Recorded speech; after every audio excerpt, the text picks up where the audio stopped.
Imagine becoming one of the biggest young stars on television before you were even old enough to drive. For Amanda Bynes, that was reality. She went from performing comedy as a child on Nickelodeon's All That. It's time for Ask Ashley. That's me. To getting her own hit show, becoming a successful movie actress, and building the kind of career most young actors could only dream about. But just a few years later, Amanda would walk away from Hollywood completely. And what happened next would become one of the most talked about celebrity stories of the 2010s. This is the story of Amanda Bynes' rise, downfall, and attempt to rebuild her life. Amanda Bynes started acting professionally as a child. Stand up. I want to go in the game, Coach. Just give me a chance. And became known to Nickelodeon viewers through All That. Her comedy stood out because she wasn't simply playing the cute kid in the background. She could carry sketches, change characters, deliver jokes, and command attention. That talent eventually led Nickelodeon to give her something even bigger, her own show. In 1999, The Amanda Show premiered. Suddenly, Amanda wasn't just another young performer on Nickelodeon. She was the star, and audiences loved her.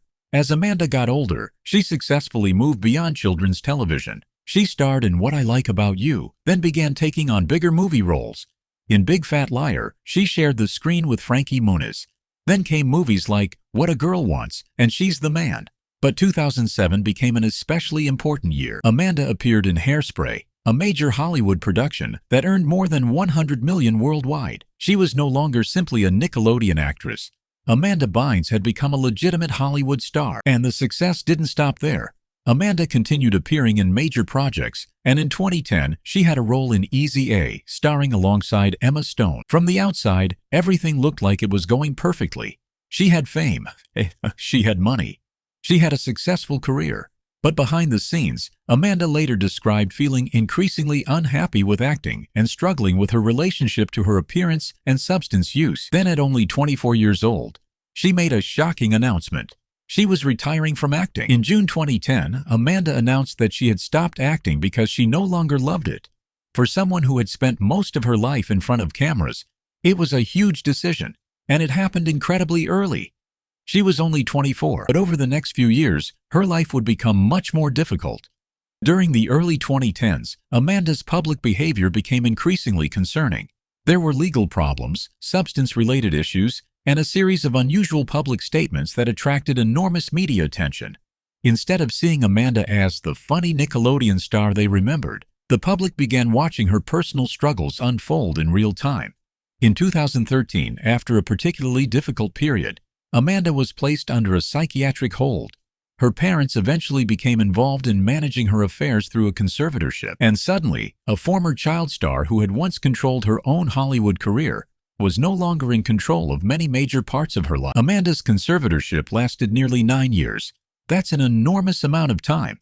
While the public often focused on the headlines, Amanda's life during these years was more complicated than the headlines suggested. The decision returned control of her personal, medical, and financial decisions to her.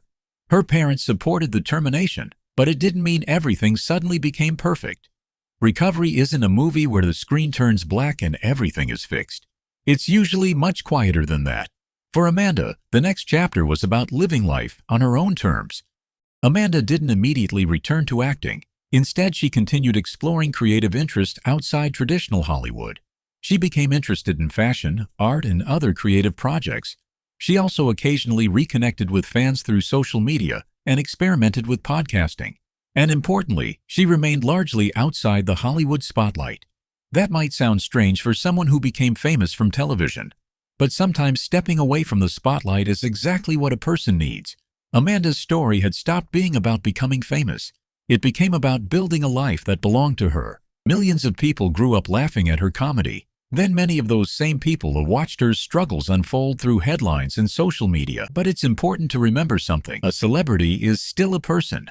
The internet can turn someone's worst moments into entertainment within seconds. Amanda's story shows how dangerous that can be. Instead of asking only, what happened to her? Maybe the better question is, what happens when a person grows up under an enormous spotlight? Amanda Bynes' story isn't simply about a celebrity who became famous and then lost everything. It's much more complicated.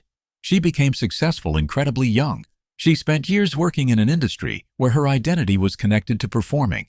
Then, as she got older, she had to figure out who she was outside of that identity.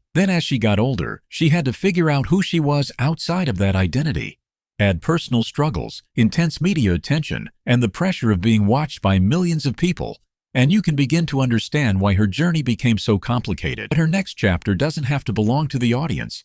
It belongs to her.